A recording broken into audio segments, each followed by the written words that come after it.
Today's talk is about the pathways beyond the O-levels. Okay, I think we all know, right, about our education system, what we call the K-12. Right, K-12 simply means that they spend 6 years in primary school, 4 or 5 years in secondary school, and then after that 2 years in pre-U. The classic K-12 model. Okay, so if you look at this diagram here, right, I think most of us are in the second row, if I'm okay. That is post-PSLE. Okay, we have 4 to 5 years of secondary education. Okay, so most of our children are in specialized schools, independent schools, ACSI, SGI, these are the independent schools. Nanyang girls are RGS. They could be in express stream, okay, the normal acad, normal tech, and as well as specialized schools. Now, specialized schools are what I call those that Pathlight or Northlight that caters to only the normal tech stream. These are the students that they are normally streamed to the vocational schools. They Pathlight or Northlight, and then of course they are the privately funded schools. Okay, privately funded schools will be like your, St. Francis, your Sunview, any of these private schools, okay, which means that you get no subsidy from the government. I think Sean may add on UWC or UWC, Tanglin Trust. Okay, so these are the schools. Okay, so what we're interested in is this O-level point. Our children are taking O-levels. What is the pathway? So this diagram actually encapsulates the different pathways. Okay, so basically, very simply, they could go to JCs, okay, they could go to polys, okay, and then, of course, polys or ITE. Okay, alternative qualifications, we will leave that. If you have any questions, you can ask us later. But we're talking about generally O-levels, okay, JCs or centralized institutes, which is the Millennium Institute, where they can offer the A-level curriculum in the 3 years instead of 2 years. Okay, and of our 18 JCs. Okay, and of course, our polys, which have become increasingly popular of late. Okay, thank you. Right, so post-secondary education at a glance, right? Yes. So basically, if you look at these 3 columns here, okay, on the left, you have your 18 JCs that offer a 2-year program leading up to the A-levels in subjects such as the science, the arts, okay, and of course the Polytechnics, okay. And I think the biggest change movers have been the Polytechnics because they keep on evolving, keep on signing MOUs with other industries overseas. So this is very dynamic. It's 5 polys, 3-year program in business, in the engineering, in health sciences, in maritime. And of course, we have the ITE. Okay. Now, ITE, I think there has been quite a bit of refurbishment as well. So, it's no longer what we call it's the end. When I was a teacher, joined, it was the VITE, and then it was the ITE, and then parents were like, it's the end, but it's really not. Okay, so you have your 2-year program in NITEC and higher NITEC. Just to let you know that ITE is quite vocational. But if the children go to higher NITEC and they decide to pursue, they can always go to the Polytechnics. It just means that they take a longer route. And some parents actually feel that because the children go to IT and Poly, they're actually quite hands-on. Okay, I can tell you because I taught for many, many years in MOE schools. And then my last school being a girls' school. And then after that, I left. I was adjunct at one of the polys. Our poly students are actually quite hands-on. They may not be the best academically inclined students, but they are quite hands-on. So it just depends on what kind of skills you want for your children, what kind of skill set, and kind of where your end goal would be. All right? Okay, so the O-level grading system and bonus points. So these are your O-level grading system. I'm sure you all know, right? They're in bands of 4. Right, so basically, how do we compute the bonus points? Okay, now for students seeking admission to JCs, polys, IT courses, okay, they will get 2 marks or 2 points, bonus points, if they satisfy the requirements for the CCA completion. Okay, 2 bonus points is definite. And for those who are seeking admission to JC or MI courses, if they do a higher mother tongue, provided they get a minimum of C6, they will get 2 bonus points as well. Okay, so that's the beauty of higher mother tongue. But if you were to ask me the question whether mother tongue can replace English as a first language, no, strictly no. It's just the students offering HMT, higher mother tongue, they get 2 cut-off points, 2 bonus points. So that's why later on when I show you the JC admission, and you see, hey, how come 2 points? This person has got 2 points cut off for higher mother tongue, 2 for CPA. So the person who scores, example, 6 points gets 4 points cut off, so become a 2-pointer. Okay, so these are extraordinary cases. Right. Now, why do we color D7, E8, and F9? Okay, because these are below the what we call credits. Okay, C6 is the credit. You need to get a C6 for English in order to get what we call a credit. And if you do get D7 or E8, these are not considered passes. Okay, so you will not get a full O-level certificate if that's the case, right? Yeah. Now, for JC courses, this is a requirement. L1, which is English as a first language, and five best subjects or 5 relevant subjects. For admission to JC or the CI, it's 20 marks or less.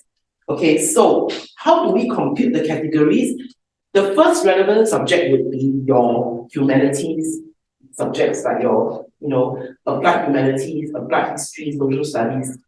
The second relevant subject would be either maths or science. Okay, and then the third relevant subject again would be either humanities or science or maths. Okay, the most important I want you to look at is the R1 and R2, these two.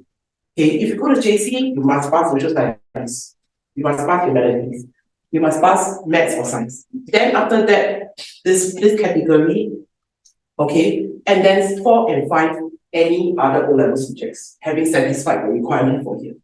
Okay, this is the requirement for going to JC. Okay. Now, having said that, there are many students who will do very well, but they cannot achieve the L1, R5 because some of them only have L1, R4. Very sad. So they can look at poly courses, but L1, R5, basically 6 courses, computation of 6 courses is for going to the JCs. Okay. Thank you. Now, for JC courses, these are the very strict subject requirements. English A1 to C6, mother tongue A1 to D7, or my higher mother tongue A1 to D8, English or additional mathematics A1 to D7. Now, I think in JCs, for qualifications, the MOE is very, very crystal clear. As soon as you get your results on the day, your O-level results out, they will hand you your JAE form. Now, your JAE form is very specific. If you can qualify for all courses, it'll be a white form. If you don't achieve, let's say, C6, you'll be a yellow form. So you know about this. We are very transparent. We are overly transparent, okay, in Singapore. Okay, so, but there are extenuating circumstances, of course. I mean, we always keep people plan B, right? Don't just say, oh, go plan A. I mean, our government realizes that. Okay, let me explain what it means. Some extenuating situations, if you do not meet the 3 requirements, let's say, oh, you want to go to JC, but your English is more than C6, there is a conditional offer, meaning that you need to get 15 or below for L1, R5 in order to be eligible for conditional acceptance. That means I accept you. You meet the requirements, but one requirement you don't meet, which means your English is D7. Right? You understand what I'm saying? But I need to caution all parents if you accept that conditional offer. Conditional offer hinges upon the fact that on the first year of your JC, you need to retake the English paper and you need to achieve C5, C6 and above. If you do not, the JC has the right to ask you to leave. I mean, that is a brutal truth. Okay, that is the conditional offer. 16 to 20 also can get conditional offer, provided your if the student has A1 and A2 for all other R5 subjects. Okay, but to me, that's quite impossible. Usually people are at this category, 15 or below. Okay, and they decide to go JC. Alright. Okay, these are all the JCs. You will notice that several JCs have been merged. So ASR, Anderson Serangoon, has been merged. Okay, the other one that has been merged is Yishun Innova. Okay, and then Tampines Meridian, as well as JPJC, Jurong Pioneer. Okay, we used to have more than that, but now we have 18 JCs and one MI, Millennium Institute. Okay, all right. This is a typical L1, R5 cutoff points. You will notice that they are very, very low, which means very hard to get in. Like ACJC, 2 to 9 points. Okay, even ACSI is 2 to 5 points. Now, I can explain this very easily. Why 2 points? Because you have a very smart student with 6 points. -4 because -2 for HMT, -2 for CCA. 2 pointer. And the other more important reasons why the cutoff point for these places are very low is because these are IT schools. So they only have vacancies for maybe 200 or maybe 150. Example, ACSI. You want to go ACSI after O-levels, huh? Then you only have, let's say, 150 vacancies. Because ACSI main bulk of their students will have come from their school, right? Their own feeder schools, especially from ACS itself, and so from MGS IB stream. So where the rest going to come from? You're going to have to pay very, very low grades to get in. Pay low grades to get in. Okay? Right. Okay, so Eunoia is a very specialized JC because Eunoia also has very limited spaces. One parent told me, I haven't heard of it, no. What are you talking about? I can tell you what it's about. It is there it is a IPJC, it is there in Xinmin. The students have already been offered a place since Sec 1 because they are from St. Nicholas, they are from SEGS, they are from Catholic High. So, okay? Alright. So, same. The only one that I can highlight is Nanyang non-IPJC, IT, integrated program, non-IPJC. No, IB. IB is International Baccalaureate. Oh, Okay. Let me explain to you later. Thank you for your question. Now, Nanyang is the only one non-IPJC, which is very, very high and very extraordinary because when I was going to JC, we never aspired for this single digit. No? My mother only told me one thing. You want to be a musician, you never come back to my house. Sleep on the streets. Okay? Yeah. So you see, die when we go JC, but you see Nanyang JC is what you want. Right, okay, thank you.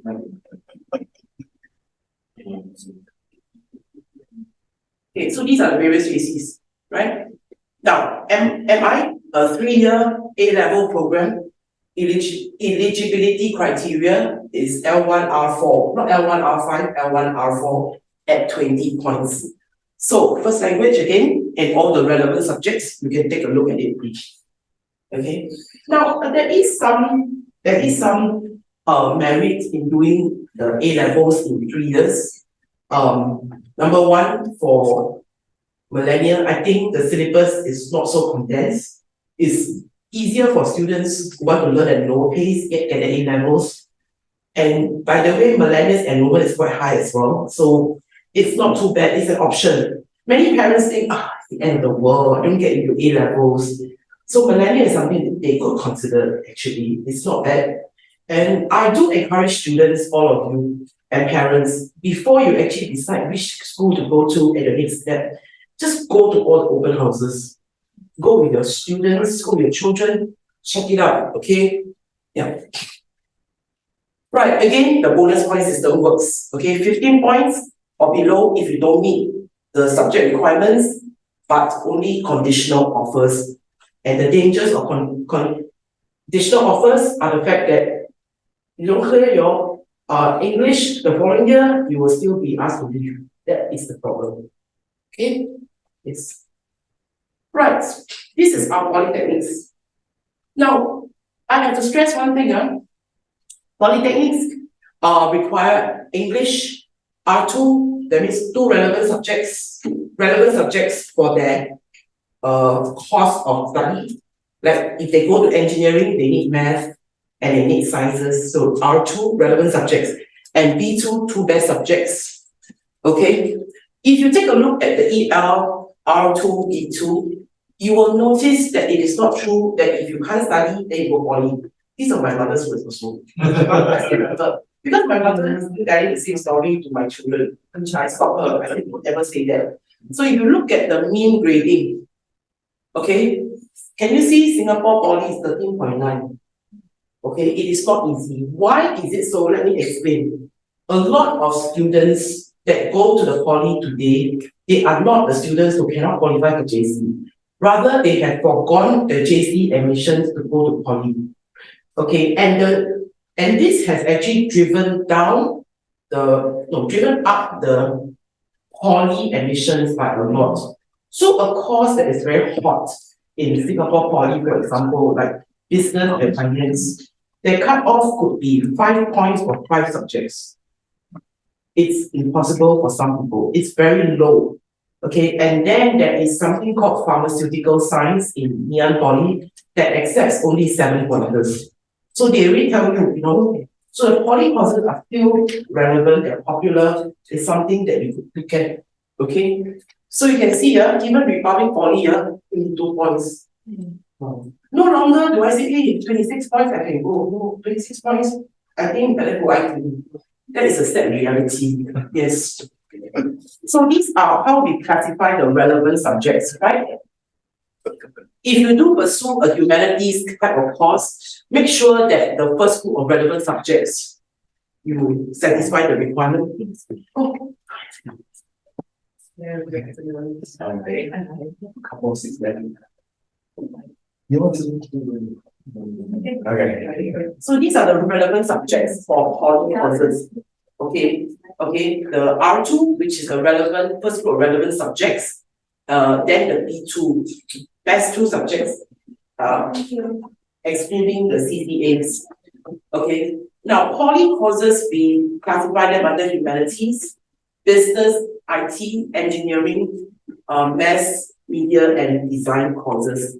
Okay. If you were to ask me, some of the students ask me, which of the poly are the best? Actually, it depends on what you want to pursue. I said just now, and it is true that poly admissions has become increasingly competitive. With some poly courses like banking and finance, admitting students with 5 points. So you imagine, okay, the last I know from last year's admission, he really asked me, I had a friend's son, crying because 5 subjects, 26 points. And auntie, where to go? In the end, he searched out everything, he can only go nursing. Okay, so this is a very sobering truth as we fine-tune our education system. Because you guys told me, right? You all know about it, right? That in 2 years' time, our O-levels will not be administered by Cambridge examinations that you take, but by our FEAD. So our government will also tweak the education system and some of our admission criteria. And as we proceed to secondary school and we do things like subject-based lending, we fine-tune it to G1, G2, G3, so we expect more changes along the way as well. Yes, so better be prepared. Yes. Okay, so these are the number of courses versus the L1, R2, B2. Okay, yes. Okay, ITE. Okay, ITE, of course, traditionally is the end. Nobody wants to go ITE. From the time that I was a teacher, until now, nobody wants to go.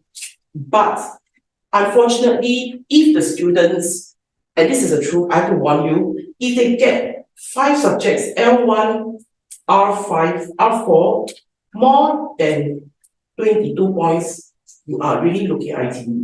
Because we already showed you just now, the mean L1, R4 for going to the poly is actually 22.9. So above that, I think you're looking at IT. Okay, but I still need to tell you about IT courses. Okay, okay, again, these are the relevant subjects. English, the best 4 subjects, excluding CCA, E-Math or A-Math. Here, they don't ask you A1 to C4 or E3. They just ask you to pass. Okay, this IT. All right. Right. Yes. Right. We have 2 alternative pathways. We have NAFA and LaSalle. Okay, for those interested in the arts. Okay, LaSalle just opened a spanking new campus offering diploma courses in arts. NAFA has always been there. It's very strength is enjoying. And of course, I think these days it's quite exciting because if you do decide to pursue your qualifications in music, there is the Yong Siu To Conservatory in NUS, which you could go to. So that kind of opens pathways for those who want to pursue music as a career. Yes. Yes. DSA to JCs, I think all of you want to know that, right? Yes. DSA allows students to apply to a DSA school before taking the O-levels, and you can apply based on your talent in sports, CCA, other specific academic areas.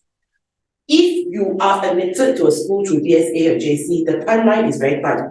Usually the DSA window will open in May, and then you will apply either online or on site.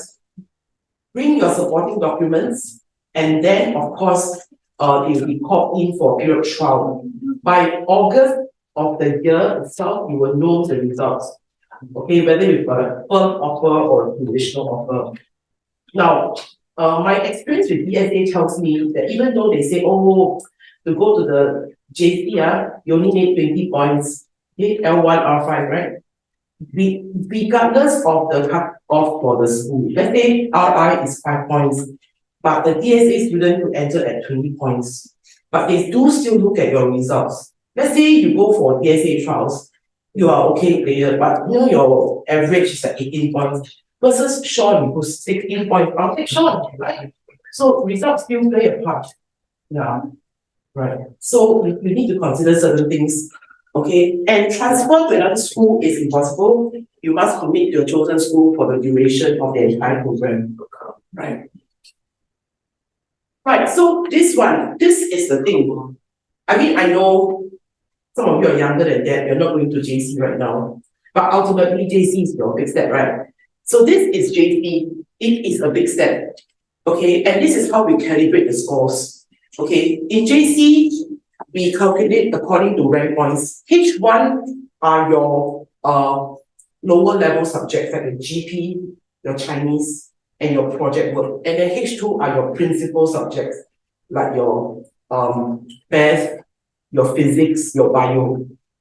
Now, the average rank point you can get for a person taking 3 H2 subjects and 2 H1 subjects is 90 points, because you can't say 90 points. You're lucky because what they have done is they have admitted, MOE has released a statement saying that from next year onwards, university admissions, they're only going to count 3 H2 subjects and 1 H1, which is GP. So surprise, surprise, those of you not so good in Chinese, not so bad already, right? They're happy already, right? But that doesn't mean that you can score badly in your Chinese also, okay? Right, so 3 principal subjects.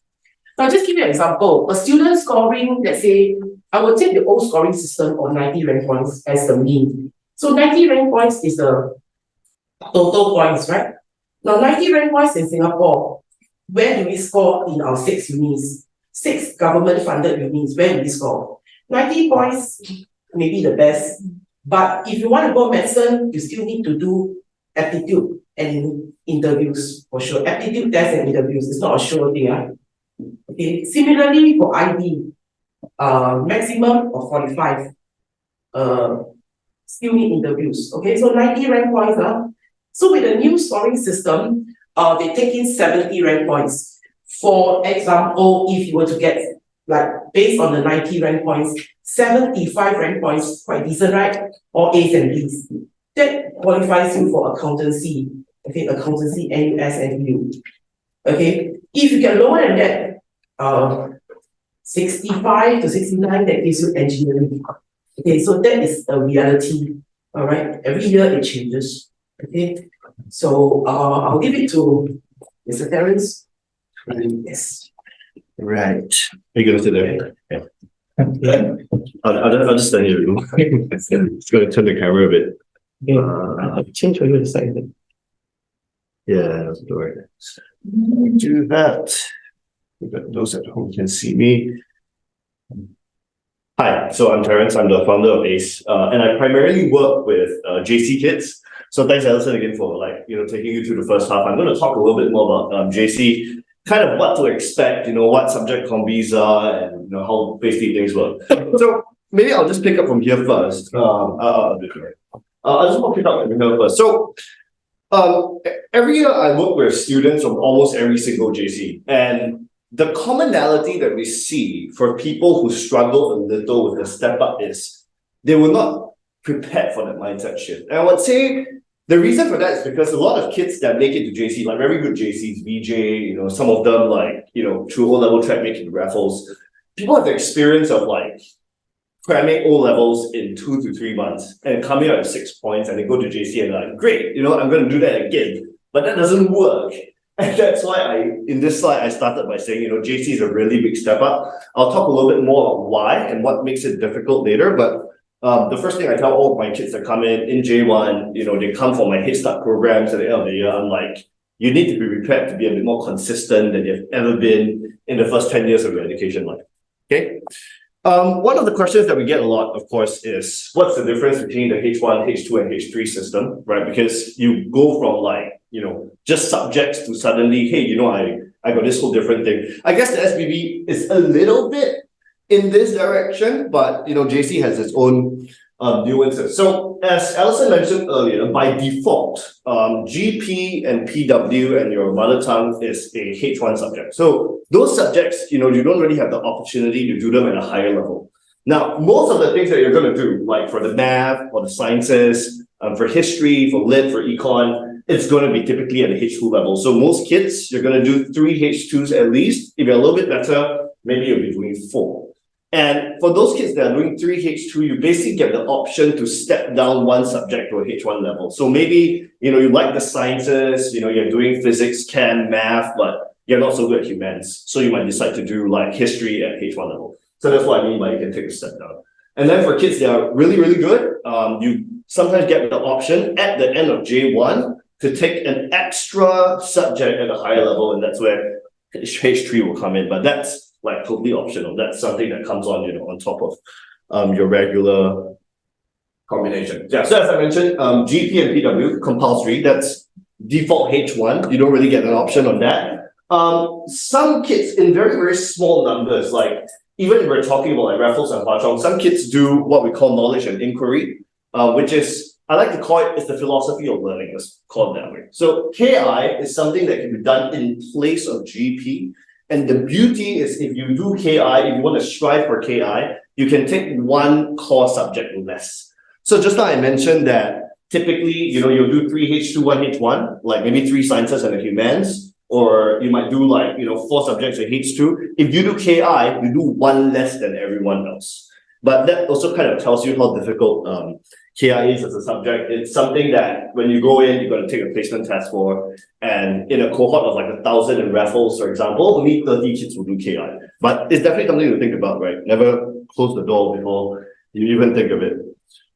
So for most students, this is what the scheme of things will look like. Of course, if you do higher mother tongue, then you don't have to do that. But everyone has to do these 2 things.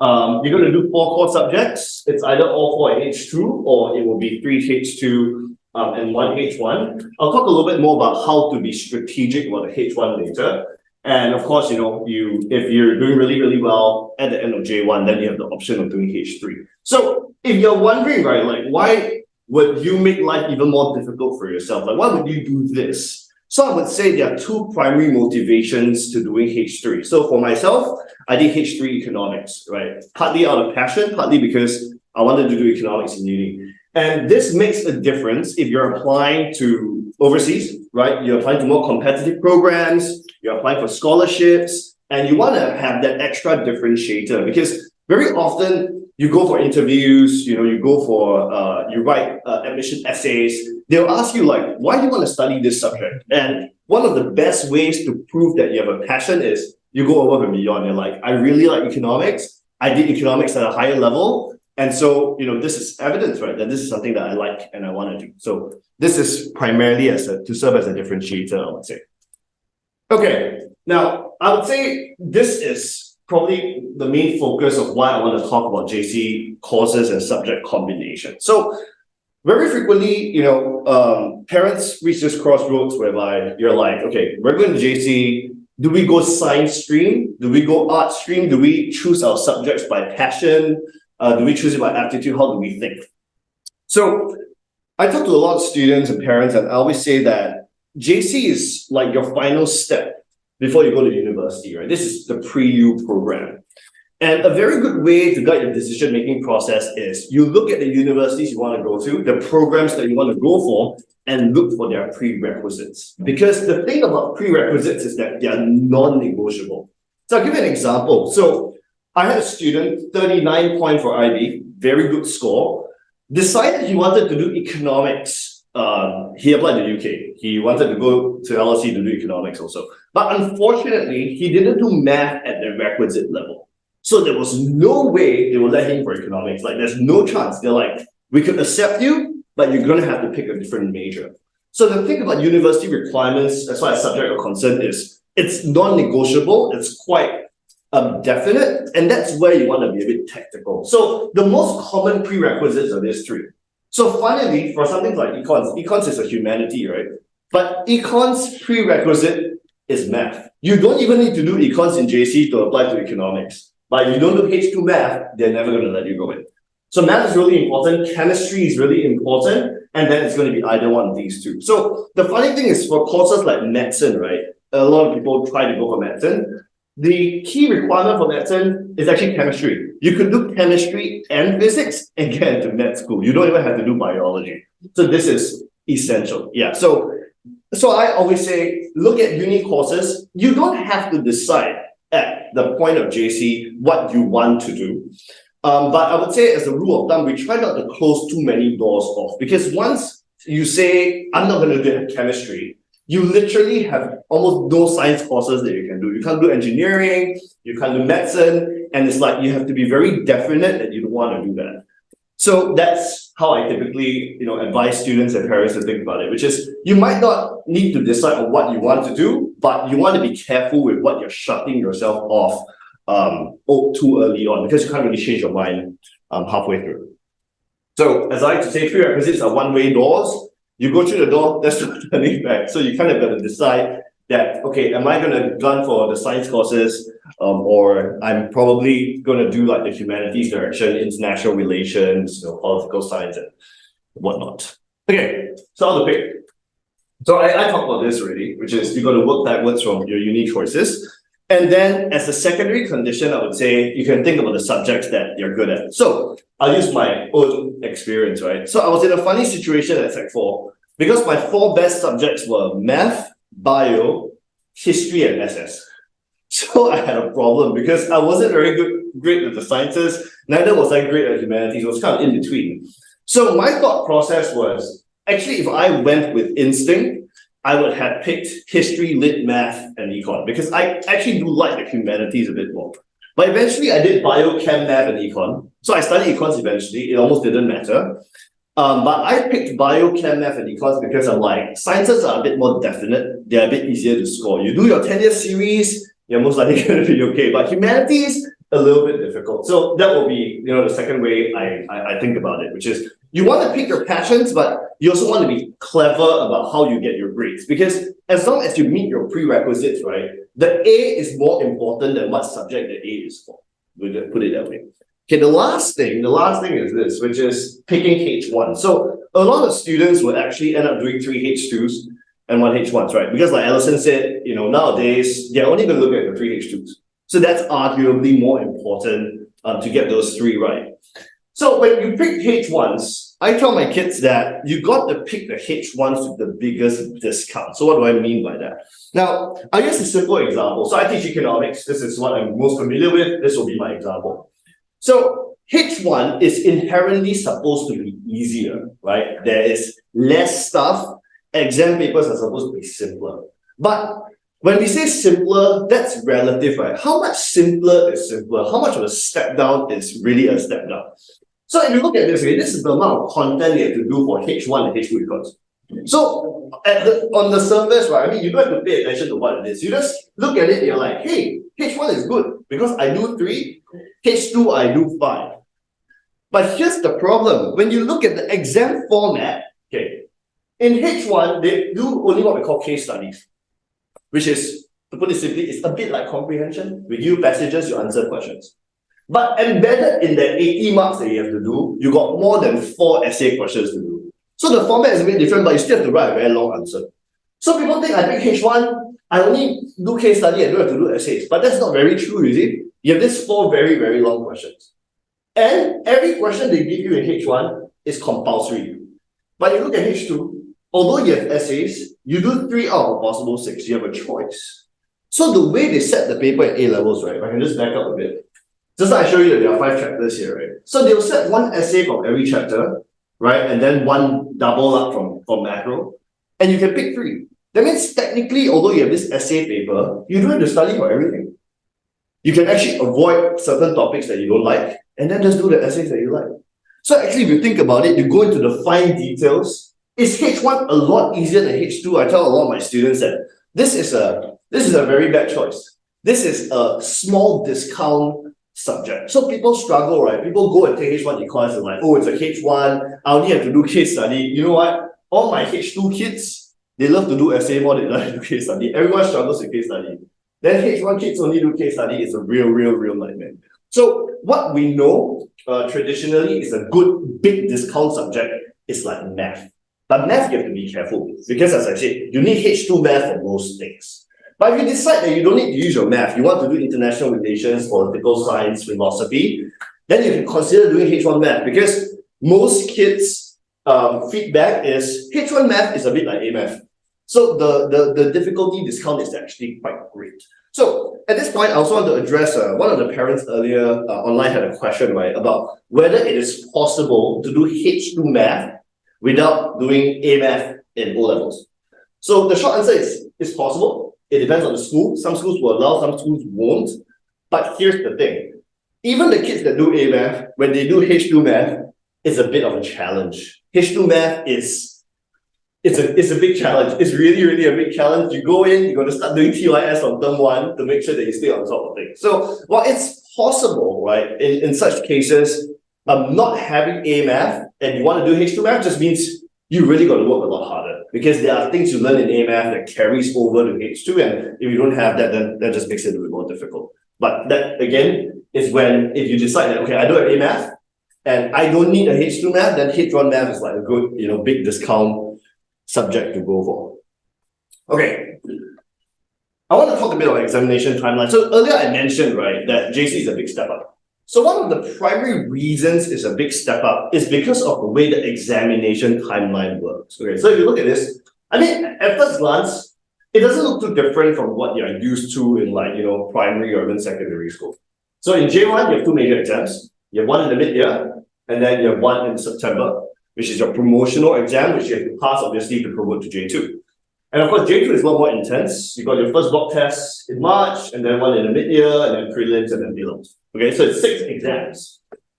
Exams are typically after holidays. So unfortunately, when you become a JC kid, your school holidays go out the window because you have a mid-year exam, 4 weeks in June holidays, you just study until your exam comes. And you will be thankful for it because if you let me show you the problem here. Okay, so you start J1, right? Especially for the JE kids. So they go in February, orientation, everyone's having fun, you're playing, there's no test. Before you know it, June comes around. And then you take your first exam, right? And you're like, oh my God, I failed 3 out of my 4 H2s. And then So you see, June holidays finish, you're taking your mid-years, there's 10 weeks of school, right? And then September holidays, then right after September holidays is promos. So by the time you get back your paper, your mid-year exams, it's the middle of term 3. And then you have maybe 6 weeks to September holidays, they'll teach September holidays, promos. And they test you everything that they taught from January. So by the time you get here and you realize, oh my God, things are not going well, this is going to be a slow-moving train crash. Because you realize that you're not on the right track and it's a bit too late to change things. So we always tell kids, say, you know what? Yes, go and play your orientation games, go hang out with your friends, but you got to start doing homework from day one. You got to start preparing for tests, because before you know it, it becomes an insurmountable problem and it snowballs throughout J2. Because one of the things that they do differently from secondary, I mean, maybe a bit similar to Sec 3 and 4, but the volume of content is so massive that it makes a world of difference. Because in J2, in March, they're going to test you everything they taught you in J1. And then it just keeps snowballing, and it just keeps snowballing, right? So you don't really have the luxury of being lousy at, half my curriculum. Okay, you know what, I'll deal with it when exam season comes around. Because it's simply not possible. If I would give you an analogy, if you think about a typical science subject, let's say we just talk pure biology, you are easily studying 8 to 10 times the amount of content. So it's not crammable. It's the same for math, it's the same for physics, it's the same for chemistry. So it's not crammable. Consistency matters. You don't need to be great all the time, but you just need to be kind of on top of things, right? Okay. So I'll end on with this. I think this is my final slide, right? So this is the way I try to coach all my J1s, when they first come in. And I say, you just need 3 things.